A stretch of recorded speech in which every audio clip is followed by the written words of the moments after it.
to this week's top 10. These Erismum's Bowls mauve are bursting out of it. Lovely, loads of flower spikes, loads of flower buds.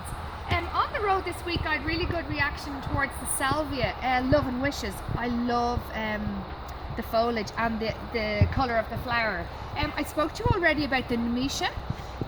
Our Lavender Lilac Wings is covered in buds, just about to flower at the moment.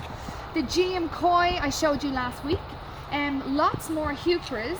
We also have Digitalis Silver Fox. You can see here it's got beautiful white flowers.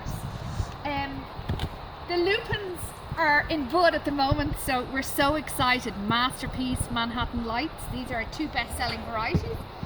We also have Cordyline Salsa and Cherry Sensation. So again, this is really good for the centerpiece in patio containers. And finally, we've got Alstroemeria in the sleeve and also the colour label. So you have two options there. So there's so much to choose from. You know our good old reliable Hebe, Rhubarb and Custard. So check out our top 10 plants. They're really the ones to go for it this week. Thanks.